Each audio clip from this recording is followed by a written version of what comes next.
Today's video is going to be all about heads, cam, and intake, or HCI upgrades as some people like to call it. This was the early to mid 90s kind of upper echelon of upgrades as far as getting the max amount of power that you could out of a small block Ford without getting down into the bottom end of the motor.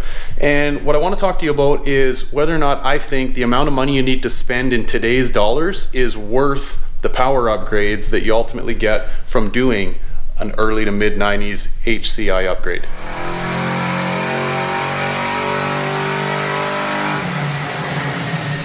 Okay guys, so heads, cam, and intake. Is it worth doing in 2022? The quick, down and dirty answer is I don't know. Now, I'm gonna explain myself as to why I say I don't know.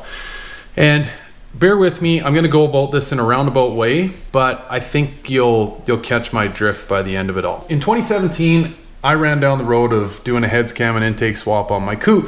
When I initially started that whole process, I figured my budget was going to be around $3,500, okay, for the heads, cam, and intake and some incidentals in there. Long story short, it ended up costing me somewhere in the realm of almost $6,000, okay? Now, why that happened, and for any of you that have run down these car project roads, you'll know what I'm talking about, but the rabbit hole, it's real, it exists, and you can get into it real fast. So as you go to take these cars apart and you go, well, I went this far, you know, it maybe be a disservice if I didn't change this, that, and the other thing. Water pump. Like just silly stuff. Maybe the rad while you got all this room in there.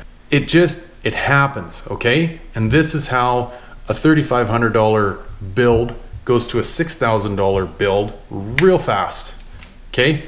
So that is a lot of money for the amount of power that I gained. Now, did I wake the car up? Yes. I tell people when they ask me, what's it like having a heads, cam, and intake swap Foxbody? Well, in my opinion, it's probably the way the car should have came from the factory. It gets you, just to give you an idea, it gets these old cars in and around the realm, if you were to race, say a newer Mustang, okay?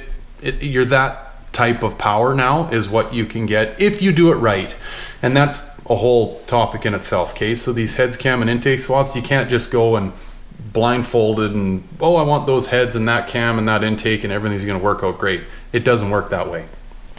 But the incidentals, they happen. You got to think as you get into this, oh, maybe I need new lifters, and oh, I'm going to need new injectors, bigger fuel pump.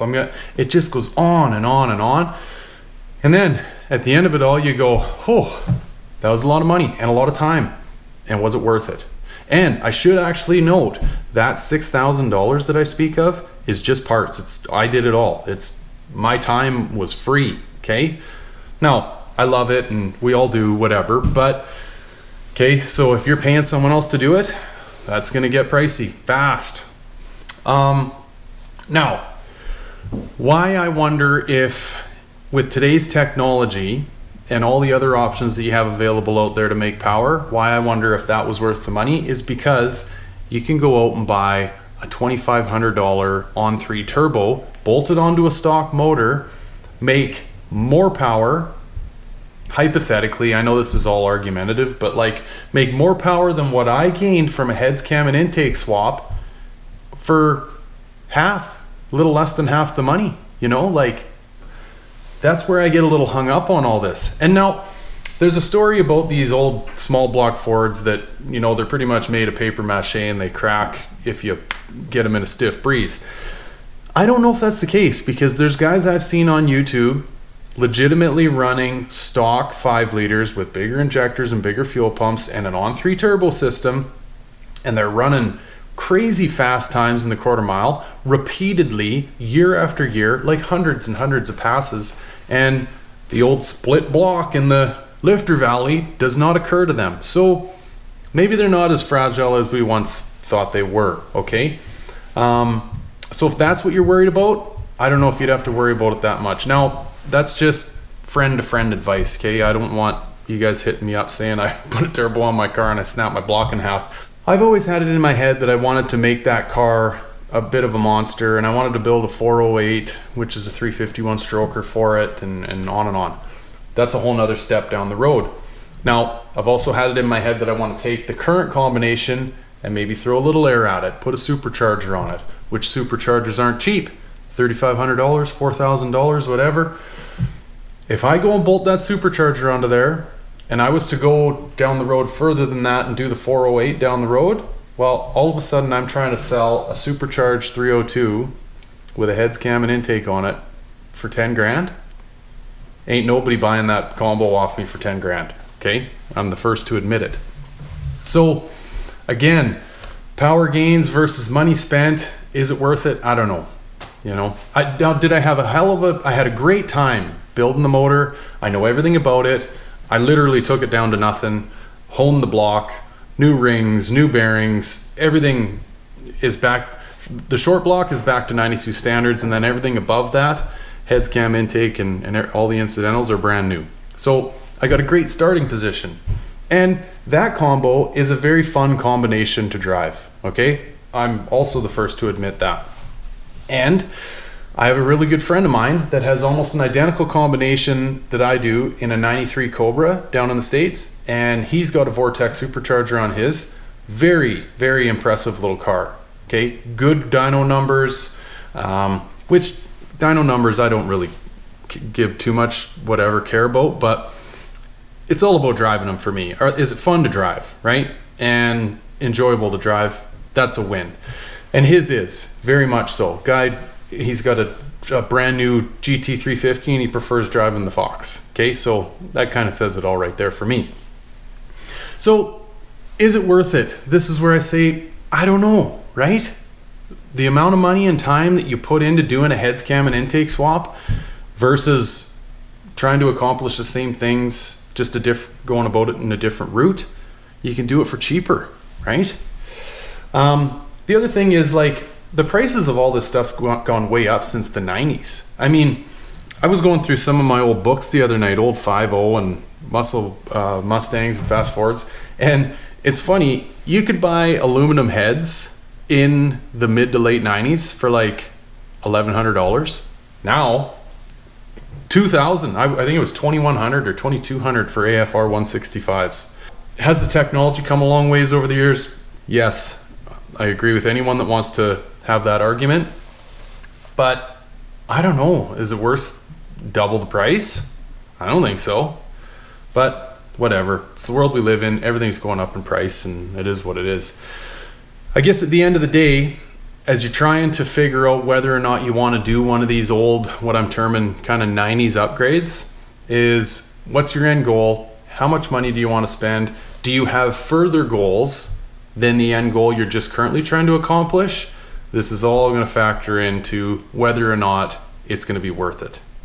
Okay, so in closing, am I happy with the heads, cam, and intake swap I did? Yes, I'm 100% happy with it. I enjoyed every minute of it. I know everything there is to know about that motor, from the bottom of the oil pan to the top of the intake. Me personally, in the way I'm wired, I actually really enjoy knowing that sort of stuff and having that in-depth of appreciation for what it is that I'm driving down the road, because if and when I hear a noise as I'm driving down the road, I go, oh, that's what that it is, or that's what it could be, or I enjoy knowing what my rear end is in the seat of and driving. So that side of it, am I happy with the power gains that I got? Yes. I really am. It's a fun car to drive. It's great for me and my family. Is it the fastest thing on the road? No, not even close. Is it kind of current standards fast? Yeah, it is.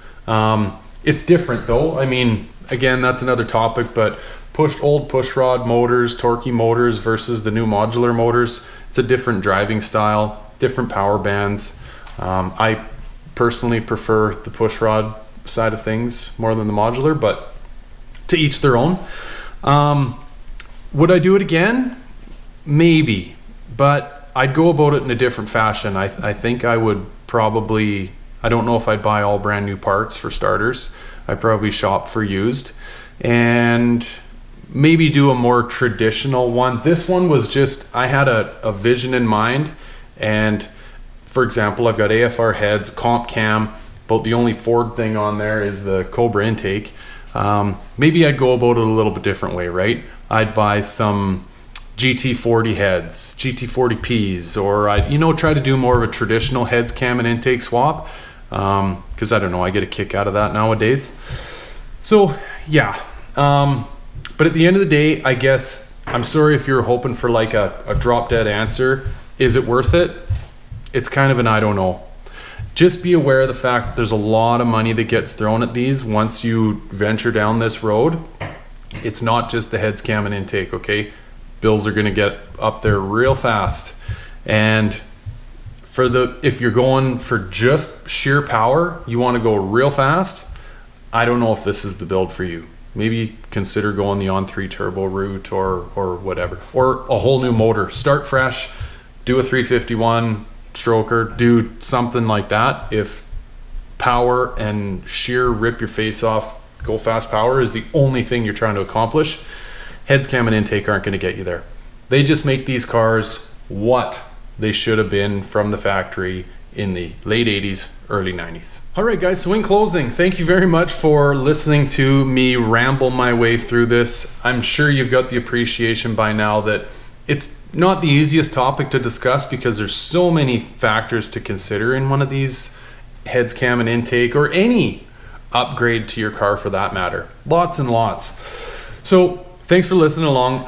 As always, if any of you are confused with anything that I said, or you've got more questions than I was able to answer in this video, hit me up. Guys, I love helping the community, so please. There's actually a fella I've just been speaking with here recently. He wrote up just this beautiful email, and he's cross-comparing like what he's doing to his car versus what I've done to mine, and he's essentially putting together a build list, and I've taken all kinds of time to help him out, and I love every second of it. So hit me up, please, if you got some questions. And as always, comments down below. I love it. I think you guys know that by now. I respond to every one of them, and love chatting with you guys. So thanks, guys. I really appreciate it, and I'll catch you on the next one. Take care. Bye for now.